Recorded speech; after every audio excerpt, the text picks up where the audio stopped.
Hi James, Hello. how are you? Va bene. Good. Tutto okay? Okay. So let's start maybe talking about your last concert Yeah. last night Brilliant. here in Milano. How was it? It was great. I think the crowd was brilliant. They had a lot of energy and they're excited. Yeah, it was great. I really enjoyed it. It was quite a rocking show. It was quite rocky. And how was the audience? Yeah, they're brilliant. Yeah, they sang along to all the songs and they're all smiling. Yeah, it was good. This is about as good as it can get, really. Everyone's singing along, smiling, good vibe, bringing energy to the concert. It was good. Okay. And how did you meet Francesca Michielin? Yeah, I did, for the duet? How did I meet her? Yeah. She came to the studio I was in, and in England. She was very kind enough to get on a plane and fly over to England and record the vocals there in England with me. Yeah, she was really sweet. She was very sweet, very professional. She was a little bit nervous at the start, but as soon as she started singing and we got into the song, she was great. Yeah. You started in a cover band, right? Yeah.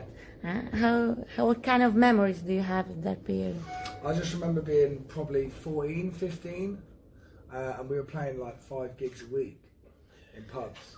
You know, we were a good little covers band considering our age. We were so young, but we knew loads of old stuff like, you know, 60s and 70s stuff like Free or Stevie Wonder, or we used to play loads of different stuff. Yeah, so I think that's why we were alright, because we used to play a mix of like new and old music that older people would like, and that's what all the music I love anyway. Yeah, it was good. That's where I learned my trade. It's doing gigs when I was in a school band and open mics and busking on the street. And after this single, are you working on something new as an album? Yeah. I've been writing in between touring, so I'm going to try and get something out next year, depending on the material really. I just want to keep the material at a high level, but also keep the output on a good flow as well.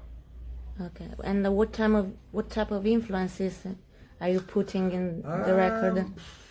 I mean, I don't know. It's just a bit creative. I'm not really thinking about where it's going to sit musically or how you bracket it. I'm just trying to write songs really, and then, you know, once you've got the songs and you record them, then they become something else.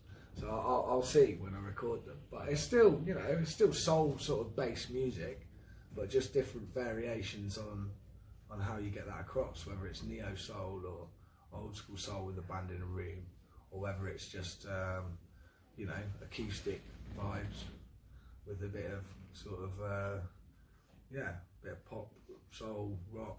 Yeah, it depends. I've got a few tunes that I'm quite pleased with, but they're all completely different sort of vibes really. And until I get into the studio with a band and play them in, they can go in any direction. So I just concentrate on the songwriting first, and then you sort of think about how you're going to package it up and how you're going to present it. You know, like all the songs on this album were just laying about for a while. They were, you know, half of them were acoustic with a bit of piano and some backing vocals. Others were sort of more recorded. And then when you get into the studio and the band plays it, it sort of has a, you know, it's like a producer. You know, you get the overall sound of what you're doing over time. But at the minute, they're just little nuggets of songs. So they could go in any direction. It could be more country. It could be more folky, could be more blues or soul. I'm not sure yet. I just try and let the song dictate where it goes really. Whatever's best for the song. Yeah, a sort of jam session. Yeah, well, not a jam session, no, but you know, a focused songwriting session, and then you sort of think about how you want to present it. But yeah, I just try and let the song tell me what it needs.